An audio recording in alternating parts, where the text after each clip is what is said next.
मेरे प्यारे आका के प्यारजवानों, आप मेरे चंद सवालों का जवाब दें। इस सारी कायनात का खालिक कौन है जी? इस सारी कायनात का खालिक अल्लाह है। सारी कायनात का खालिक कौन? सारी कायनात का मालिक कौन? सारी कायनात का राज़िक कौन? हमारी सांसों को चलाने वाला कौन? हमारे सीने में दिल को धड़काने वाला कौन? हमारे रगों में खून को दौड़ाने वाला कौन? हमारे जिस्म में रगों के जाल को बिछाने वाला कौन? समंदर में रहने वाली मछलियों को पालने वाला कौन?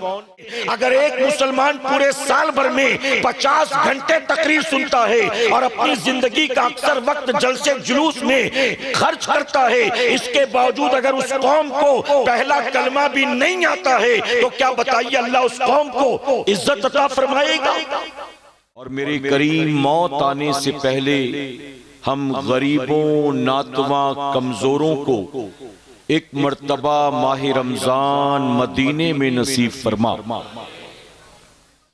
हर मर्द हर औरत से 5 सवाल पूछा जाए। वो दो 3 4 बच्चों के माँ बाप बन चुके हैं, उनसे 5 सवाल पूछो। हर मर्द से पूछो गुस्ल में कितनी बातें फर्ज हैं, हर औरत से पूछो गुस्ल में कितनी बातें फर्ज हैं। हर मर्द से पूछो गुस्ल किन बातों की वजह से फर्ज होता है, हर औरत से पूछो गुस्ल कितनी बातों की वजह से फर्ज होता है।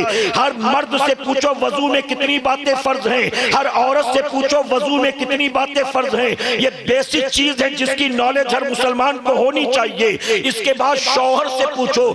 शैतानिर्रजीम बिस्मिल्लाहिर्रहमानिर्रहीम।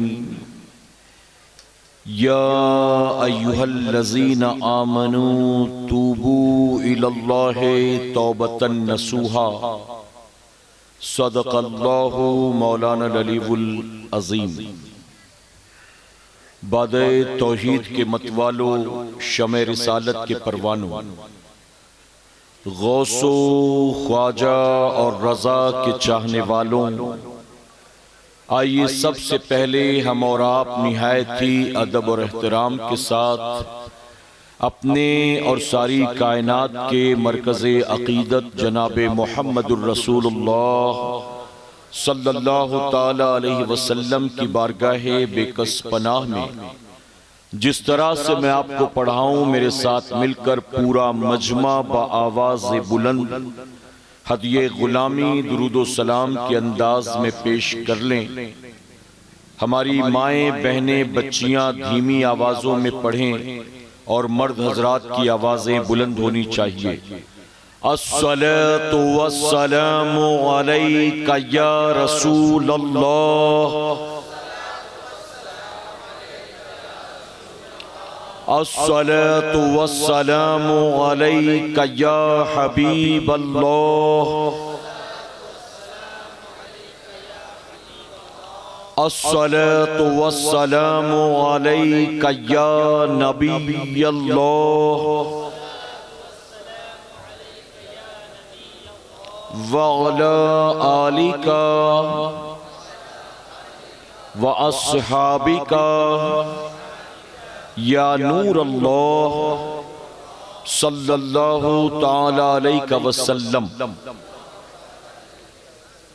रब्बे काबा की बारगाह में दुआ है, मौला अपने हबीब साहिब लौलाक सल्लल्लाहु ताला अलैहि वसल्लम के सदक़तु फैल हम तमाम हाज़रीन और सामीन को तू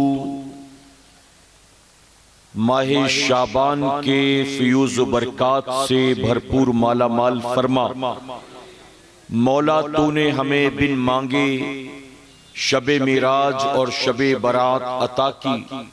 हम तुझसे मांगते हैं हमें खैर वाफियत के साथ शबे कद्र भी नसीब फरमा। और मेरे करीम मौत आने से पहले हम गरीबों, नातवा, कमजोरों को एक मर्तबा माह रमजान मदीने में नसीब फरमा। जो दर्स शहे बतहा ने दिया वो दर्स पढ़ाना भूल गए। जो दर्स शहे बतहा ने दिया वो दर्स पढ़ाना भूल गए। औरों को जगाना याद रहा, खुद होश में आना भूल गए। और बदल डाला है अब तो अपना अंदाज़े बयां हमने, बदल डाला है अब तो अपना अंदाज़े बयां हमने, नहीं तो बंद कर दी थी फरिश्तों की ज़बां हमने। मेरे प्यारे आका अलैहिस्सलातु तस्लीम के प्यारे दीवानों, अल्लाह रब्बुल इज़्ज़त का बेपनाह करम और एहसान कि माही शाबान की बरकत वाली रात में उसने हमारे और आपके जैसे गुनाहगारों को अपने जिक्र पाक की इस पाकीज़ा महफिल में शिरकत की तौफीक अता की। मेरा करीम महफिल के सजाने वालों का सजाना और हमारा और आपका यहाँ आना कबूल फरमाए। मेरे प्यारे आका अलैहिस्सलातु तस्लीम के प्यारे दीवानों, जैसा कि आप देख रहे हैं, बारिश के बावजूद और रात का आखिरी हिस्सा आ गया, इसके बावजूद आप उसी ज़ौक़ व शौक़ व मोहब्बत के साथ बैठे हैं जिस ज़ौक़ व शौक़ व मोहब्बत के साथ आप यहाँ जमा हुए थे। याद रखें, इस महफिल पाक में अपनी मर्जी से कोई भी आने वाला नहीं आता है, चाहे वो ऊपर बैठे लोग हों, चाहे वो नीचे बैठे लोग हों। जो कोई भी आता है अपनी मर्जी से नहीं आता, बल्कि मेरे मौला की तौफीक से आता है। और ये महफिल वो महफिल है जहां आया नहीं जाता, बल्कि रब की तरफ से बुलाया जाता है। हम खुशनसीब हैं कि रात के आखिरी हिस्से में हम अल्लाह के जिक्र की महफिल में बैठे हैं। और मैं उलमा की मौजूदगी में ये बात जिम्मेदारी के साथ कहूंगा, आप रात 10 बजे आए हों, 11 बजे आए हों, 12 बजे आए हों, अपनी जिंदगी का 2-4 घंटा नहीं, बल्कि ऐसी पाकीज़ा महफिल में अगर आपका एक लम्हा गुजारना भी मेरा करीम कबूल कर ले, तो कल क़यामत में आपकी पूरी जिंदगी एक तरफ होगी, उसके जिक्र की महफिल में शिरकत वाला एक लम्हा आपकी निजात का सबब बन जाएगा। तो मेरे प्यारे आका के प्यारे दीवानों, जब कभी मौका मिला करे ऐसी महफिलों में आने का, भागा ना करें बल्कि आने की कोशिश किया करें। हम नहीं जानते हैं कि यही महफिल हमारी जिंदगी की आखिरी महफिल हो। जलसे तो साल भर होते रहेंगे, लेकिन हमें और आपको इसके बाद फिर मौका मिलेगा कि नहीं, हम नहीं जानते हैं, ये मेरा परवरदिगार जानता।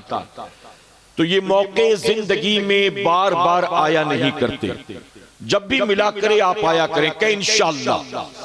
और साथ ही याद रखें कि बारिश के बावजूद, कीचड़ के बावजूद आप आए हैं। मैं मिंबर रसूल पर मौजूद हूं, जिम्मेदारी के साथ कहूंगा, अल्लाह के जिक्र पाक की इस बाबरकत महफिल में शिरकत की वजह से अगर आपके जिस्म पर बारिश का एक कतरा भी गिर गया होगा, तो यकीन जाने कि अल्लाह के नाम पर आपका ये भीगना अल्लाह कबूल फरमाएगा, और यही बारिश का एक कतरा आपको जहन्नम की आग से बचा लेगा। मेरे प्यारे आका अलैहिस्सलातु तस्लीम के प्यारे दीवानों, वक्त तेजी के साथ गुजर रहा है और मुझे भी तकरीर के बाद यहां से रवाना होकर 4 बजे की ट्रेन पकड़नी है। तो ज्यादा वक्त मैं आपका नहीं लूंगा, तेजी के साथ आगे बढ़ूंगा, लेकिन आप तमाम से गुजारिश करूंगा कि आप तवज्जो के साथ मेरी बात को सुनेंगे इंशाअल्लाह।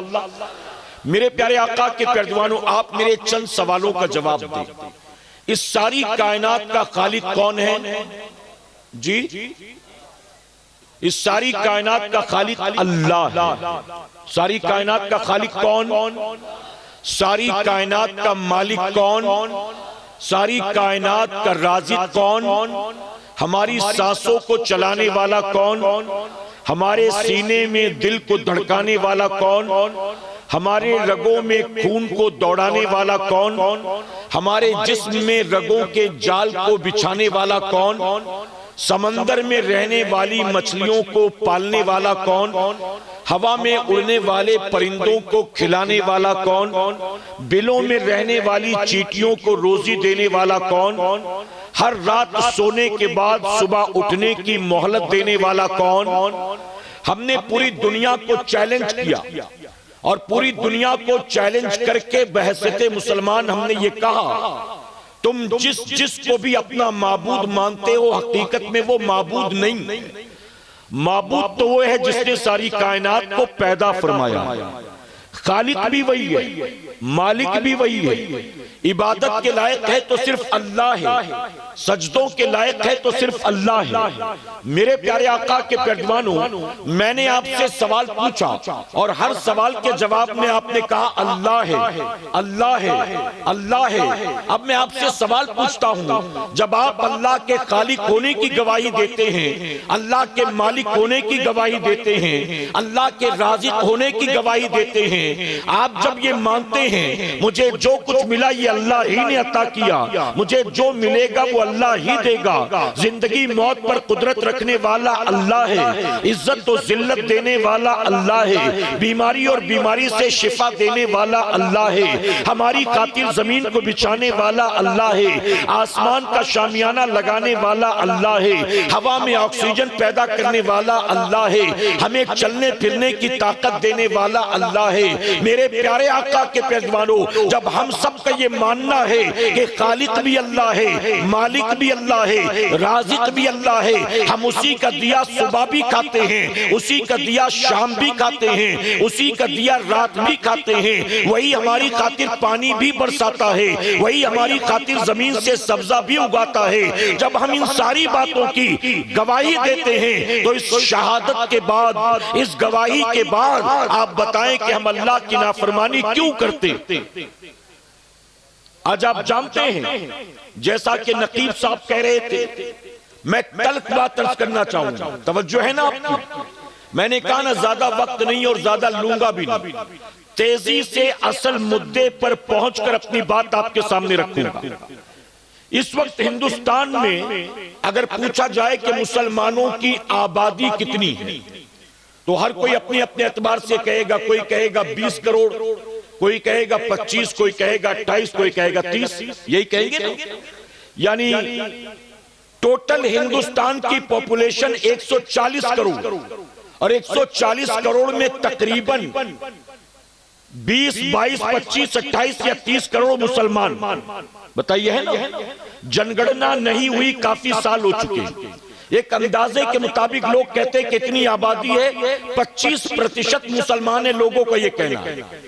तो 25% के एतबार से अगर 30 करोड़ आप मानते हैं, मेरे प्यारे आका के पैरवानों, हिंदुस्तानी मुसलमानों पर एक सर्वे किया गया और आप जानते हैं जब मुसलमानों पर सर्वे किया गया, सर्वे की जब रिपोर्ट आई तो सर्वे की रिपोर्ट हमारे और आपके लिए शर्म से डूब मरने वाली है। और हिंदुस्तान के 25, 28 या 30 करोड़ मुसलमानों पर सर्वे किया गया और सर्वे का नतीजा जानते हो क्या आया? सर्वे का रिजल्ट यह आया कि हिंदुस्तान में रहने वाले 28-30 करोड़ मुसलमानों में से 42% मुसलमान ऐसे हैं, 42% मुसलमान ऐसे हैं जिनको पहला कलमा भी नहीं आता। आप बताइए, ये शर्म की बात नहीं हमारे और आपके लिए, ये डूब मरने की बात नहीं हमारे और आपके लिए।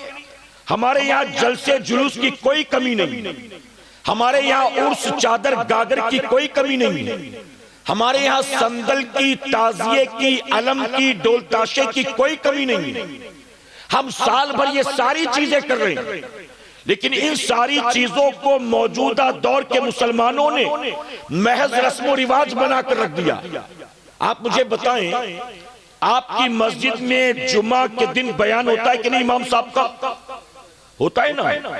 आधा घंटा तो बोलते होंगे, कम से कम आधा घंटा। मेरे प्यारे आका के पैरवानों, एक महीने में तकरीबन 4 जुमा होते हैं, किसी किसी महीने में 5। अब अगर 12 महीने का कैलकुलेशन किया जाए, एक महीने में अगर 4 या किसी में 5, टोटल यूं तो 52 होते हैं, लेकिन मैं 50 पकड़ता हूं मिसाल देने के लिए। अगर मान लीजिए साल में 50 जुमा होता है और हर जुमा को मस्जिद का इमाम आधा घंटे तकरीर करता है, तो साल भर में कितने घंटे हो गए जी? खाली नोट गिन लेते हो बस, ये हिसाब नहीं आता। हर जुमा में आधा घंटा, साल भर में 50 जुमा, तो साल भर में कितने घंटे तकरीर सुनी आपने? 25 घंटे। 25 घंटे हर साल सिर्फ जुमा की तकरीर सुनने के बाद भी जिस कौम को पहला कलमा ना आता हो, उस कौम से क्या तवक्को की जा सकती है? आप बताइए। अलावा उसके जलसे की बात की जाए तो जलसा शुरू होता है रात 10 बजे और चलता है अजाने फज्र तक, चाहे वो यूपी हो, चाहे वो बिहार हो, चाहे वो वेस्ट बंगाल हो, चाहे झारखंड हो, चाहे उड़ीसा हो। अक्सर जगहों पर जलसे पूरी पूरी रात होते हैं। अक्सर जगहों पर हर गांव का अपना सालाना जलसा होता है। जिस गांव में किसी बुजुर्ग की मजार मौजूद हो, सालाना उर्से पाक होता है। जिस गांव में कोई मदरसा मौजूद हो, दस्तार बंदी का जलसा भी होता है। उसके अलावा 11वीं के जलसे अलग हैं, मीलादे पाक के जलसे अलग हैं, छठी के जलसे अलग हैं, मुहर्रम के जलसे अलग हैं। आप कैलकुलेशन कर लें, अगर 25 घंटे सिर्फ जुमा का बयान सुनते हैं साल भर, और साल भर के जलसों का हिसाब लगाया जाए तो कितने घंटे आप तकरीर सुनते हैं? अगर एक मुसलमान पूरे साल भर में 50 घंटे तकरीर सुनता है और अपनी जिंदगी का अक्सर वक्त जलसे जुलूस में खर्च करता है, इसके बावजूद अगर उस कौम को पहला कलमा भी नहीं आता है, तो क्या बताइए अल्लाह उस कौम को इज्जत अता फरमाएगा? नाज़िम साहब कह रहे थे ना कि आज मुसलमानों की जिल्लत और रुसवाई की वजह क्या? हालात किसी से ढके छुपे नहीं है, हर किसी को पता, लेकिन इसके बावजूद भी लोग अंधे बहरे बनकर बैठे हुए। किसी मुसलमान से मुसलमानों के हालात ढके छुपे नहीं, लेकिन जब तक खुद के सर पर मुसीबत पड़ेगी नहीं, तब तक एहसास नहीं होगा दूसरों की तकलीफ का। मेरे प्यारे आका अलैहिस्सलातु तस्लीम के प्यारे दीवानों, मैं हर ऐसी आबादी में जहां मुसलमानों की अक्सरियत रहती है उनसे कहता हूं, तवज्जो है ना आपकी? मुसलमानों की जहां अक्सरियत रहती है, या आपका गांव अगर 90% मोर देन 90% मुस्लिम्स का है, मैं कहता हूं अपने गांव में जहां सारे तीज त्योहार मनाते हो, जहां मुहर्रम में न जाने कितनी रस्में मनाते हो, जहां 12वीं 11वीं के नाम पर न जाने क्या कुछ करते हो, जहां उर्से पाक के नाम पर कितना माल खर्च करते हो, अपने मुसलमानों के गांव में एक सर्वे करो, किसी कमेटी की तरफ से, किसी मस्जिद की तरफ से, किसी मदरसे खानका की तरफ से एक सर्वे करो हर मुसलमान की आबादी में 50 शादीशुदा जोड़े आपके गांव के जमा किए जाएं, वो भी ऐसे हो जिनकी शादी को 8, 10, 12 साल हो चुके हो। 50 मर्दों को लेकर आओ, 50 औरतों को लेकर आओ, 50 शादीशुदा जोड़ों को जमा करो और 50 शादीशुदा जोड़ों पर अपने गांव के लेवल पर एक सर्वे करके देख लो। हर मर्द हर औरत से 5 सवाल पूछा जाए, वो दो 3-3, 4-4 बच्चों के माँ बाप बन चुके हैं, उनसे 5 सवाल पूछो। हर मर्द से पूछो गुस्ल में कितनी बातें फर्ज हैं, हर औरत से पूछो गुस्ल में कितनी बातें फर्ज हैं, हर मर्द से पूछो गुस्ल किन बातों की वजह से फर्ज होता है, हर औरत से पूछो गुस्ल कितनी बातों की वजह से फर्ज होता है, हर मर्द से पूछो वजू में कितनी बातें फर्ज हैं, हर औरत से पूछो वजू में कितनी बातें फर्ज हैं। ये बेसिक चीज है जिसकी नॉलेज हर मुसलमान को होनी चाहिए। इसके बाद शौहर से पूछो तुझ पर तेरी बीवी का अल्लाह रसूल ने क्या हक रखा है, उसके बाद बीवी से पूछो तुझ पर अल्लाह रसूल ने तेरे शौहर का क्या हक रखा है, उसके बाद हर माँ बाप से पूछो तुझ पर अल्लाह ने तेरी औलाद का क्या हक रखा है। 2-2, 3-3, 4-4 बच्चों के माँ बाप बन गए, बताओ अल्लाह और उसके रसूल ने तुम पर तुम्हारी औलाद का क्या हक रखा है। ये 5 सवाल पूछो, अपने गांव में पूछो, शादीशुदा जोड़ों को जमा करके पूछो और खुद आपको समझ में आ जाएगा आज के दौर का मुसलमान कितने पानी में। रस्मों रिवाज के नाम पर सब कुछ करने को तैयार, लेकिन दीन सीखने को तैयार नहीं। मुझे आप बताएं, गौसे आजम मां की कोख से वली बनकर पैदा हुआ, जानते कि नहीं आप?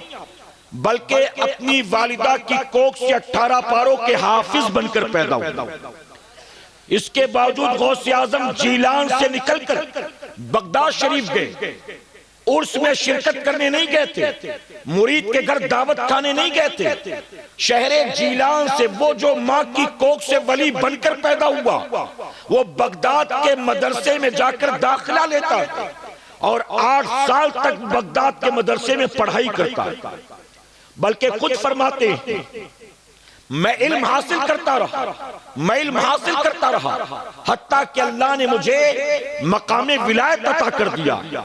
ये गौस आजम फरमाते, यानी वो जो माँ की कोख से 18 पारों का हाफिज बनकर पैदा हो, वो भी मदरसे में जाकर दीन सीखे। गरीब नवाज माँ की कोख से वली बनकर पैदा हुए, इसके बावजूद संजर से निकलकर समरकंद गए, समरकंद और बुखारा गए, आपने वहां जाकर तालीम हासिल की। वो लोग जो माँ की कोख से वली बनकर पैदा हो, वो भी मदरसे में दीन सीखने जाते हैं। और आज हम गौसो ख्वाजा के मानने वालों की पोजीशन क्या है? हम माँ की कोख से अंगूठा छाप पैदा होते हैं और अपनी कब्र में भी अंगूठा छाप ही चले जाते हैं। हमें न सही से कलमा आता है, न सही से दुरूद आता है, न सही से नमाज पढ़नी आती है, न सही से गुस्ल करना आता है, न सही से कुरान पढ़ना आता है। बल्कि मेरे प्यारे आका के प्यारेवानों, मौजूदा दौर में मुसलमानों की पोजीशन ये है, अब्बा लखपति थे, अब्बा के इंतकाल के बाद 28 साल का जवान बेटा फौरन लखपति बन जाता है। यानी बाप के मरते ही सारी प्रॉपर्टी औलाद की, बैंक बैलेंस औलाद का, इन्वेस्टमेंट औलाद का, पॉलिसी औलाद की, एफडी औलाद की, ये सब कुछ औलाद का। अब्बा के इंतकाल होते ही बेटा फौरन अब्बा के बाद खुद लखपति बन जाता है। लेकिन लखपति बनने के बाद बेटा इस काबिल नहीं होता कि अपने बाप की कब्र पर कभी जाकर सूरे फातिहा या यासीन शरीफ भी पढ़ सकता। मकतब और मदरसे के बच्चे, यतीम खाने के छोटे छोटे बच्चे तेरे बाप की जन्नत के लिए तेरे घर में आकर कुरान के पारे पढ़ते हैं, और जवान लखपति बेटा घर के कोने में तस्बीह लेकर बैठा होता है, क्योंकि कुरान पढ़ना आता ही नहीं।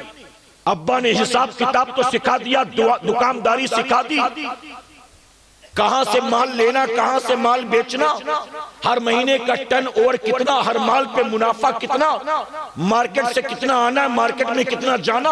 अब्बा ने ये सब कुछ तो सिखा दिया, लेकिन मरते मर गया, अपनी औलाद को कुरान पढ़ना नहीं सिखाया।